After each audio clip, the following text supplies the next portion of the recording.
국정원 특활비 예산이 뭐 연간 엄청나잖아요. 수천억 되잖아요. 그죠?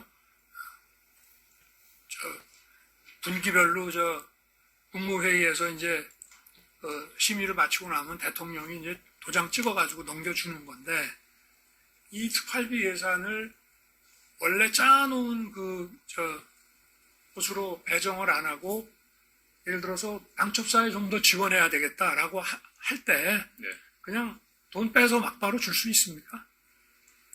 그건 기조실장한테 물어봐야 될 사항인 그렇죠. 것 같습니다. 어찌됐든 원장한테 보고해야 될 사안이죠. 그럼요. 예. 그죠? 제가 할 수 네네. 있는 범위는 아닙니다. 예. 그리고 인력이라고 하는 것도 그냥 아무 인력을 보내라는 게 아니라 국가정보원의 대공수사권이 이제 없어져가지고 소위 이제 국가안보수사국이 국가안보조사국으로 바뀌어보니까 방첩사에 지원해야 될 인력이라는 것도 뭐 그냥 국정원의 뭐 일반 직원이 아니라 방첩사에 갈 만한 이제 그야말로 숙련된, 지금은 수사권이 없어졌지만 대공수사에 아주 노하우가 풍부하게 있는 그 인력을 지원해 줘야 되는 거겠죠. 그죠? 네. 그러면은 누구를 보낼 건지 뭐 그런 거를 결정을 하고, 또 원장과 인사를 담당하는 기조실장하고 또 국정원 내부의 여러 가지 사정도 다 고려하고, 방첩사도 이제 인원을 늘려가는 중인데, 문재인 정부 때 반으로 줄었던 수사요원이, 그러면 협의를 해가지고 가는데 그것도 꽤 시간이 좀 걸리겠죠. 그렇겠죠. 그죠? 그러니까 뭐 대통령이 인력과 자금을 지원해주라고 한다고 즉시 또는 뭐 다음날 뭐 이렇게 갈 수 있는 건 아니잖아요. 그죠? 일단 하시죠. 그런데 그렇게 잘 아시면서 왜 저한테 그렇게 지시하셨습니까? 네. 아니 그러니까 지금 예, 그날 그렇게 잘 아시는데 왜 저에게 아니, 그렇게 그건 지시하셨습니까? 증인의 말이나 본인의 그 말이나 그 단어가 언급된 거는 공통이다 이 말이에요. 그래서 내가 그거 가지고 지금 얘기를 하는데, 자, 내가 한 가지만 더 물어보겠습니다. 제가 그 방첩 정보 주라는 얘기는 못 들었습니까? 예, 못 들었습니다. 근데 원래 어디에 뭘 지원한다, 국정원이 이제 수사권은 과거에 있을 때나 또는 수사권이 경찰에 완전히 이관됐더라도 국정원은 어쨌든 정보를, 기존의 정보도 있을 것이고 앞으로도 이제 정보 수집 전문 기관으로 돼서 계속 방첩 정보를 수집을 할 텐데, 어쨌든 이거를 뭐 경찰이든 어디 자관에 수사할 수 있는 데다가 줘야 될 거 아닙니까? 이걸 소위 말하는 배포로 해야 될 거 아닙니까? 그러면은 사실은 인력이나 돈보다 자금이나 인력보다 더 사실은 받고 싶은 기관에서 필요한 것이 정보 아니겠어요? 그래서 제가 정보를 좀 줘라. 그리고 이제 방첩사라는 데는 사실은 저게 쭉 따라 올라가면 과거에 육군 방첩대, 국군 보안사령부, 국군 기무사령부, 그 다음에 안보지원사 하다가 방첩사가 된 거란 말이에요. 그러니까 경찰보다는 방첩사가 소위 말하는 간첩수사의 어떤 그 노하우라든가 DNA가 더 있다. 그러니 경찰보다 방첩사가 간첩수사는 더 잘하니 경찰에만 이거를 줄라 하지 말고 방첩사에도 정보를 좀 줘라. 그런 얘기 저한테 못 들으셨습니까?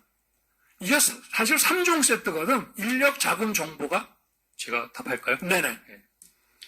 지금 쭉 얘기를 들어오면 네. 그 시간 정도에는 즈음에 당시 대통령께서 경호처장, 국방장관, 저, 수방사령관, 방첩사령관, 특전사령관, 기타 많은 분들과 통화하셨지 않습니까?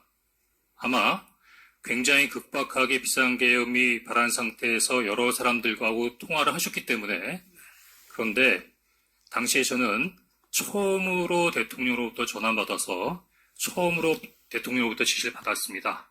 아마 그때 그렇게 여러 지휘관들하고 여러 통화를 하신 당시 대통령님보다는 당시 대통령으로부터 한 통화의 전화를 받았던 제 기억력이 부족하지만 좀 더 정확하지 않을까요?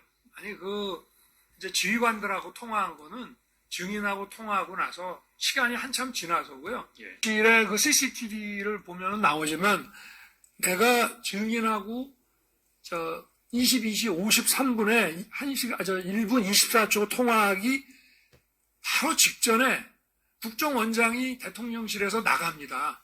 어?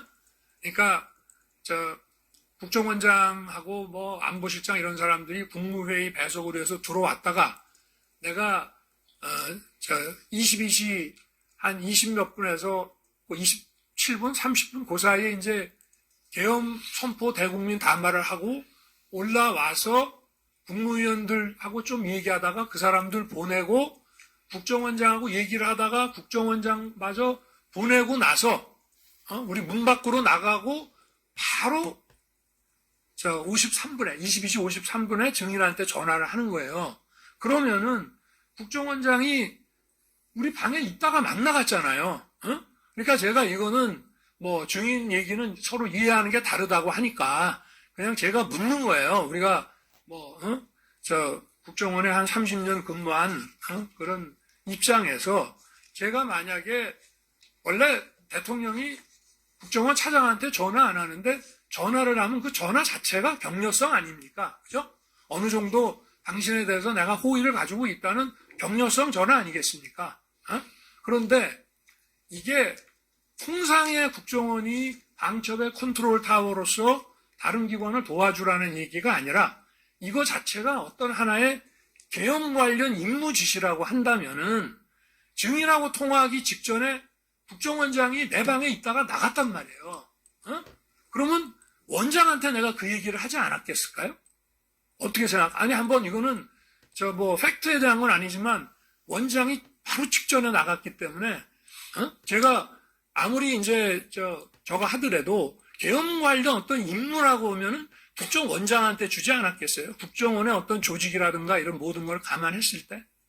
그러면 저한테 전화하시기 전에 만났던 국정원장에게 네네. 저하고 똑같은 임무 지시를 하신 겁니까? 자, 질문하십시오.